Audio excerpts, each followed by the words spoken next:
Ready to roll? Okay. Are we ready? Yes. Okay, here we go. Right. It began in Tanzania, and it began with 12 high school students. And the reason I began it is because as I was travelling around the world, I kept meeting young people who seemed not to have much hope, depressed, angry, apathetic. And I began talking to them, and I'm talking about high school, university, young people out in their first job. And basically they were saying, well, you know, the world's a mess, you've compromised our future, and there's nothing we can do about it. And we have. I mean, I see children every day and think how we've harmed the planet since I was that age. And I feel really ashamed of my species. Yeah. But I still think we have a window of time to start changing things around. And so we approached the group and they're feeding in the late afternoon, and I'd explained that when we get close we kneel down so that we're not towering over them, and that would reassure them, and then I would vocalise to tell them that we were coming, so I'd be saying as we approach, and that if you're in the way, just step out of the way if a gorilla comes along. And we're looking at a gorilla feeding up a tree, and there, and a black-backed tiger, I should think, a black-backed called tiger, came up behind and just kind of elbowed his way past the film crew. Excuse me. And, oh wow! It's unlike any wildlife filming situation that you can think of. Yeah. It's not sitting in a hide for weeks on end hoping to get a glimpse of something. It's being invited on a family picnic. There are two key change makers here. You and I and everyone who cares about the earth. We are the ones who can be change makers. That's the first category. So anyone who is already in the business of being an earth protector, they've committed themselves to recognizing that actually their mission in life is to help protect this earth. Because ultimately this is about protecting the lives of human and non-human, the life of the earth itself, which is why we called it Mission Life Force. Yeah. But this is about how we participate in this world, and it really does not matter whether or not you're a single mum scraping a living together. You can still do a lot to help bring this forward, and indeed signing up to be an Earth Protector in Law with the Mission Life Force campaign, you are helping and enabling, because you care, you can enable those small island developing states, their heads of states, their ministers, their delegates, and the lawyers that we can bring forward to then go into the International Criminal Court and get this law put in place. A lot is people are saying, well, we know what you're against, what are you for?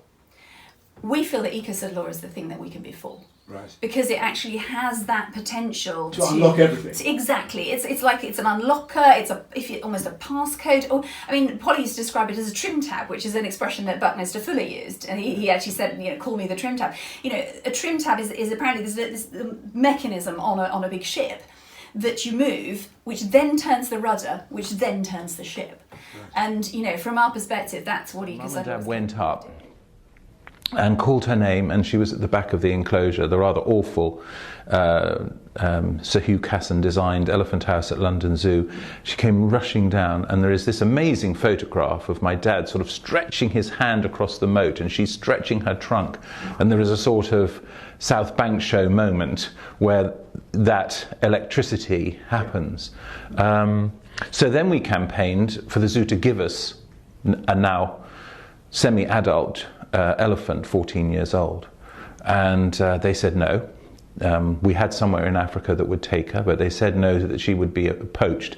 The fact she'd broken both her tusks and had one little tiny stump sort of undermined their argument, I feel. But nevertheless, what they did agree to do is use the canopy to move between, they break off branches, they build their nest in the canopy every night.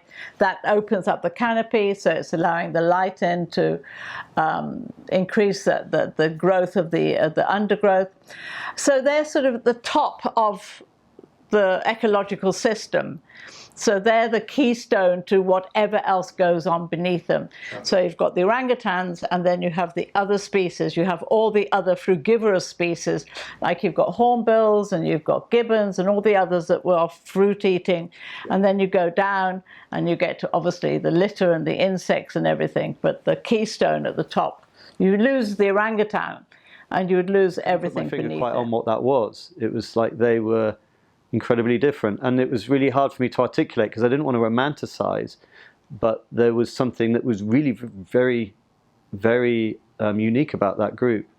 And so when I decided later to come back and make a film about our connection to nature and the different way of existing in society, they were clearly the group that shone out to me as the starting place for this journey. One of the really, to me, one of the really important and like fascinating parts about bonobos and their behaviour is that they show us that aggression is not the only way, and they're actually a very sort of fairly peaceful ape. They show reduced aggression. They show higher levels of female dominance. They show more egalitarian social relationships between males and females. And they show high levels of social tolerance. And so those behaviours show us that we very much have the potential to increase our levels of tolerance and sort of affiliation and reduce our aggression as a species. And that's part of our evolutionary past. And so I think they're really an important reminder that we need to work out how we control emissions of plastics and the use of plastics and what people can or can't do with them. Because actually, it's not just the beach and the ocean which have brought this to life. It's every single part of our lives. You go into the street, you go onto your country field, they're all inundated with plastics. And the furthest flung parts of the world are suffocating in plastic, and that's not good enough. It's a moral outrage. There's people who will never have even consumed anything from in plastic, who will have tides bringing in our fast food waste onto their beaches, affecting their livelihoods, affecting their fish stocks, affecting their natural resources that they need to conserve for the future. And so that is not fair. That's as unfair as climate change from emissions in the Western world affecting, be outraged and then turn your outrage into energy and turn that energy into action. You as a consumer have massive combined power. People can really make a difference through what they buy and why they buy it. If it isn't ethically sourced, if it is produced in a sweatshop somewhere, if it is superfluous to your need, if it's produced by an intensive farming practice that has got, welfare is an issue, is a problem, you can say no to that. You can say no to that. You can, I'm particularly interested, I'm vegetarian at the moment, and I think moving to vegan. I watched a film called Cowspiracy, and I sort of took it with a pinch of salt in as much as I said, well, even if he's got half the facts wrong, the other half are so compelling. Have a lovely day. I'm just reminding everybody that we are flowers of the earth. We all have power to heal each other. Lovely. With a smile. Well, that's a lovely message.